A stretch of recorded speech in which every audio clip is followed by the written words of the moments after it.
Hello, Frizzle feminists. So I love the Dresden Files books. These are some of my favorite books of all time. I have read all of them so many times and love every single book in the series in its own way. I am what you might call a Dresden Files superfan. It takes up a lot of my brain capacity. But I also love feminism. A lot.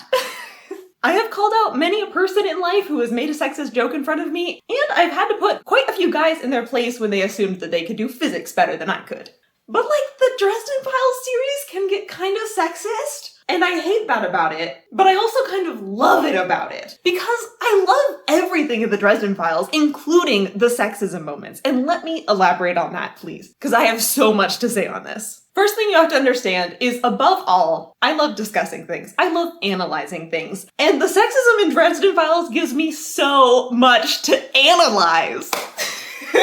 So yes, sometimes it gets on my nerves. But then I get to analyze why it's getting on my nerves. And what does it mean for the story at large? And what does it mean about the characters? This is one of those series where there's a lot of hidden depth, even in the flaws of it. And the flaws of the characters. So this is a video for everyone. For super fans of Dresden Files, for super fans of feminism, for anyone in between or against those viewpoints. I hope you leave this video happy and enlightened and have many productive, interesting discussions in the comments. Because this video isn't setting out to attack anyone. This video is Chloe ranting about things that she loves and hates, but mostly loves. Because I have noticed a great dearth in the discussion around these books. That usually when people are talking about the sexism of Dresden Files, I feel like they lose a lot of the context for it. I mean, you can share Twitter threads full of quotes out of these books all you want, and yes, they can be pretty sexist quotes, but that's inherently taking those quotes out of context. And I feel like it's a lot more interesting discussion when you keep them in context. So I'm going to be hoping to put everything into way too much context here. Let's go. We are going to be discussing this in the context of hard-boiled detective noir fiction, the urban fantasy genre as a whole. What does sexism even look like in a book? Harry's character arc, the moments in the series that are very self-aware about its sexism, are you sexist if you enjoy this series, and my general conclusions.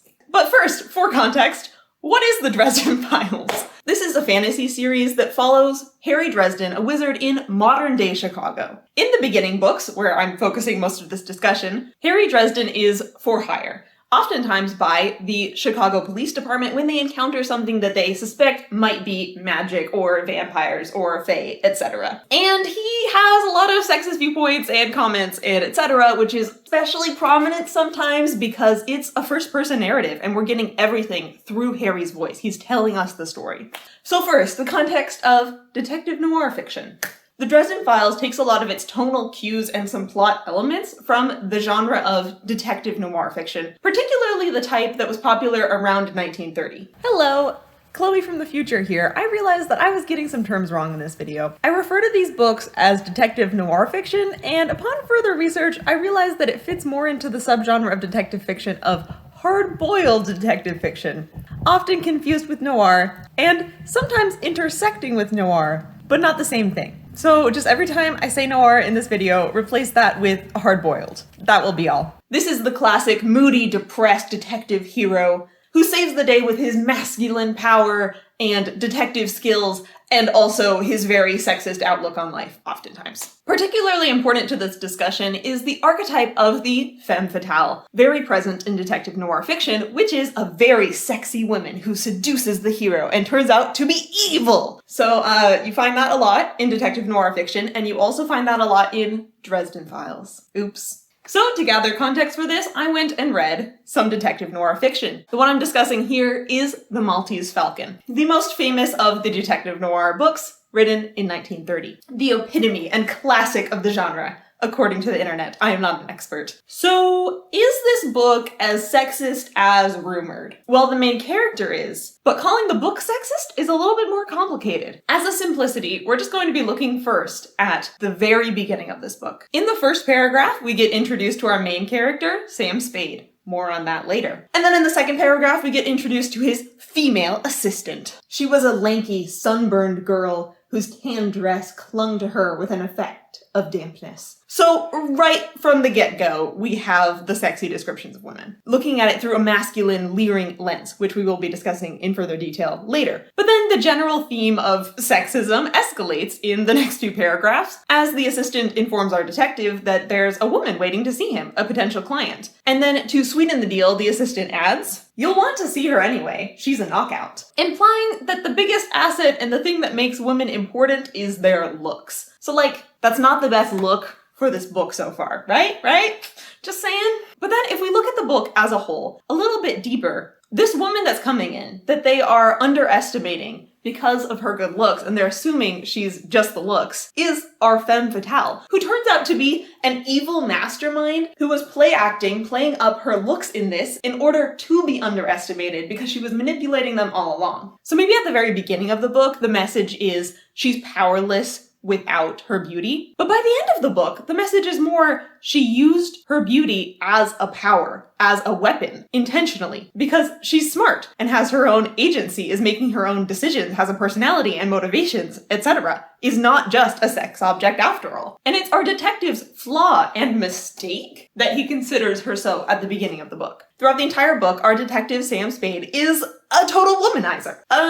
He is shamelessly flirting with all the women, sleeping with potentially all the women, including the wife of his fellow detective partner, belittling women, underestimating them, etc. So if we look at that layer, he's our hero. He's the person we're following throughout the book. He's the main character, our protagonist. Of course, what he's doing must be the paragon of virtue, right? But if we look at this book through another layer, it gives us more than enough clues to realize that this guy is not supposed to be our role model. He does a lot of reprehensible things. But you can also look at the very first paragraph when we get a description of him. He looked rather pleasantly like a blonde Satan. So like, I don't want to stretch the metaphor too much, but I think if the book, from the first paragraph, is comparing this character to the devil, we can conclude that he has some villainy and evilness in him. I don't think that's that much of a stretch, right? Especially considering that this book is from the 1930s before we hit postmodernism. And this isn't just a one-time thing. Throughout the book, it reiterates that he looks like Satan, the epitome of evil, several times. So what's the conclusion here? Is the Maltese Falcon, our example of detective noir fiction from the 1930s, sexist? Well, its main character is. But the book itself could be argued to be feminist. And when people are talking about Dresden Files and sexism, one of the things that the defendants will bring up, the people that are saying that this book isn't that sexist, they will bring up this as a defense. They'll say, well, it's like the detective noir fiction, with the femme fatales and the sexist protagonist and stuff. It's pulling on these literary roots. And I totally agree. There are so many similarities there. But one, I don't think that's enough to defend the Dresden Files. But two, also, similarly, the Dresden Files could be looked at as a feminist work as well. And trust me, we will get more into that.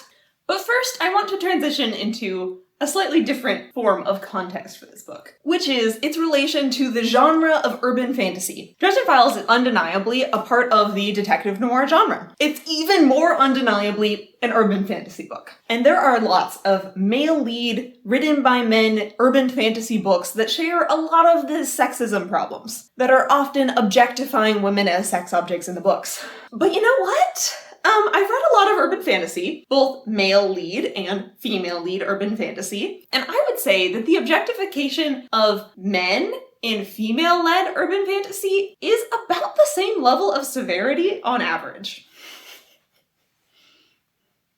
Urban fantasy in general is just like a sexy genre. It's just one of the tropes of these novels, that you have people who are supernaturally sexy, like the magical elves, but you also just have regular humans that are described overly sexily from both genders. Let me give you some examples. For my example, I've selected the Kate Daniels series, which has a female protagonist. It's actually written by a wife and husband writing team, which is interesting.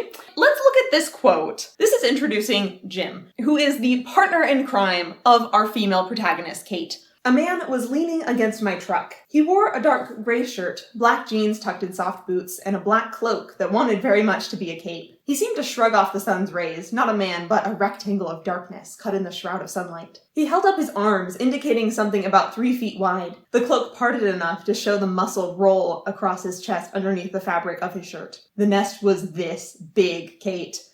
His voice had the smooth, almost melodious tone of a less dangerous, much prettier man. So if we can imagine gender-bending Jim into being a female, and then having the line, "The cloak parted enough to show muscle roll across her chest under the fabric of her shirt," I feel like there would be much outcry about this book being sexist, right? Similar to how the Dresden Files has received outcry. But let's look at a counterexample from the Dresden Files. Here is a similar scene where we are being introduced to the female sidekick of our protagonist, Harry Dresden. Murphy's features are round and smooth, with the kind of cute nose you'd expect on a cheerleader. Murphy never wore dresses, though I suspected she'd have muscular, well-shaped legs, like a gymnast. She was built for function, and had a pair of trophies in her office from Aikido tournaments to prove it. Her hair was cut at shoulder length and whipped around wildly in the spring wind. She wasn't wearing earrings, and her makeup was of sufficient quality and quantity that it was tough to tell she had any on at all. She looked more like a favorite aunt or a cheerful mother than a hard-bitten homicide detective. So there are sentences in there that you could take issue with, and people have. In fact, I'll link some videos in the footnotes of people taking offense at these very paragraphs, and I think they have completely valid points, and I'll get more into that later. But I'm just trying to prove the point that if you put Dresden Files in the context of the urban fantasy genre, both books with male protagonists and books with female protagonists, books written by men and written by women, and everything in between, the Dresden Files really isn't that much outside the norm. These are both passages introducing partners that are not love interests, at least at the time of these books.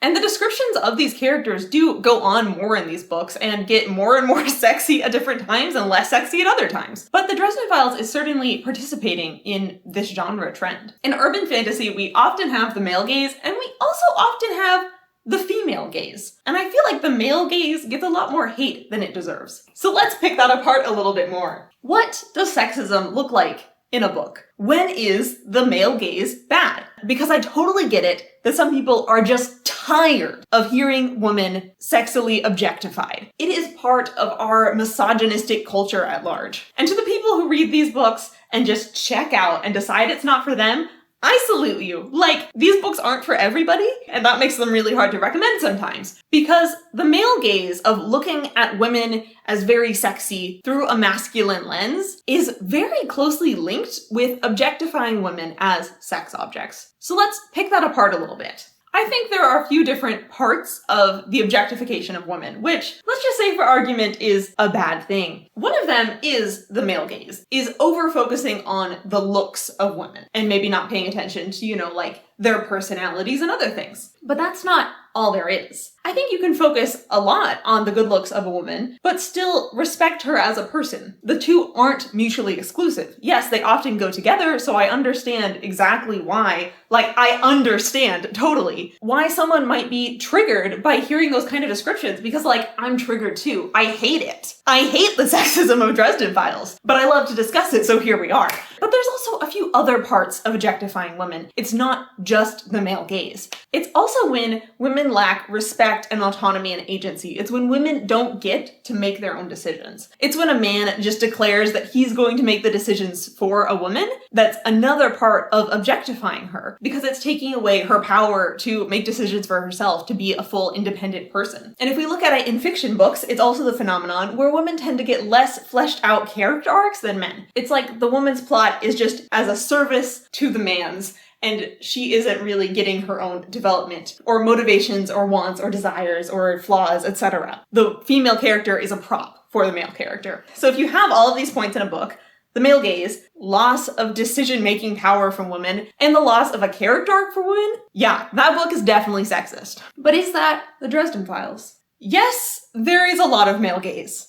Check. Got that part. But is there the other things? We'll talk more about Harry's opinions on women in the next section, but for this section, I'm just talking about the book at large. The female characters. Do they have decision-making power? Do they have their own arcs? And overwhelmingly, the answer to that is yes. The women in these books are strong in making their own decisions and affecting the plot and having their own emotions and progression and character arcs, etc. The women in these books aren't sex objects. Yes, Harry Dresden might be wanting to have sex with a lot of women, all the time, but he doesn't. And also, those women are their own characters in their own right. I think it's connected to the sexy lamp test, which is basically, if you can take a character and replace them with a sexy sexy lamp in the story, you know, one that the hero wants to protect and loves, but isn't really doing anything as their own character, is just kind of there to be brought along, then that book is doing a disservice to that character. And that character could be a woman being carted around by a man, which I have seen in books, and it's annoyed me. And that character could also be a man being carted around by a woman, which I've seen in books, and it's annoyed me. And objectifying women is much more prominent because that's just the culture we live in, unfortunately. But I don't think we should be having this double standard where we only hate the books that do it to women,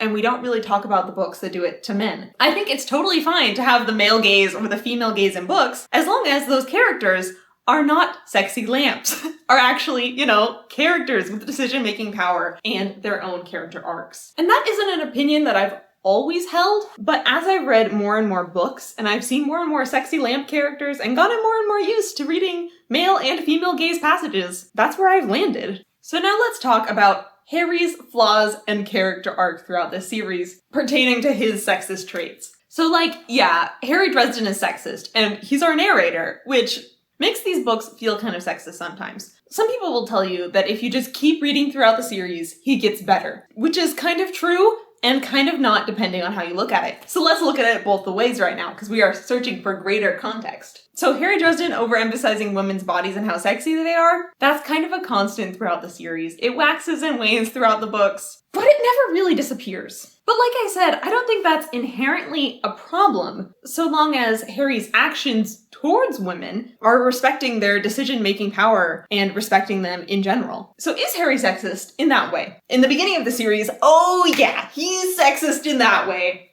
Big time. Yep. And as an example, here's a passage from book 2 of the series, where he's just asked a woman, Susan, to help him out in a pinch. And then after he makes this plea for help, here's his thought process. I hated to draw Susan into this. It made me feel cheap somehow, weak. It was that whole problem with chivalry that I had. I didn't want a girl to be riding to my rescue, protecting me. It just didn't seem right. And I didn't want to endanger Susan either. I mean, not wanting to endanger someone isn't inherently bad. Saying that you are weak because you had to ask for help from a woman? That's a little messed up. But this part of Harry Dresden, this sexist part, does get quite a bit of character growth. In book 1, he's like not willing to work with women at all. In book 2, he does it reluctantly. And if we skip to like book 10, he's actively recruiting women and asking for their help and totally respecting their decisions and everything. Because he's learned over the course of these books that that's like a bad thing and he's grown out of it. So Harry ogling women doesn't really go away. But Harry being sexist, not respecting women, does. Next, let's discuss how this book is very self-aware about Harry's sexism. And here I also want to bring in the context of Jim Butcher's other books. I read all of the books by Jim Butcher, and I'm just going to report back here that I didn't feel like any of the other books he's written are sexist. It's just the Dresden Files that has an annoyingly sexist narrator. So from that, I think we can give the author a break and assume that he is not sexist, that he is writing this intentionally as a character flaw of Harry's. And you can see that coming through in the writing. I mean, we can just go back to the quote I just shared, where Harry isn't thinking about his hang-up as that awesome hero thing I do, but my problem with chivalry. He's already coming to recognize it as a problem here. He's not quite ready to deal with that problem, but he's acknowledging that there's a problem, and that's step 1. But even from book 1, the very beginning chapters, Harry is already being called out about his behavior. After Harry has made a somewhat sexist generalization about the fair sex, Murphy, his partner in policing crime, says, "You are a chauvinist pig, Dresden." I mean, that's a pretty direct call out. And so far in the narrative, and throughout all of these books, the character of Murphy is presented as an authority, as someone who knows what is right and wrong, is incredibly capable and competent at her job, and is a good friend. So I think we can assume when she is reprimanding Harry, it is also the book siding with her. This isn't the book trying to show us that Murphy is just that lame antagonist woman who doesn't know what she's talking about. This is the book showing us that, like, yeah, Harry's a chauvinist pig.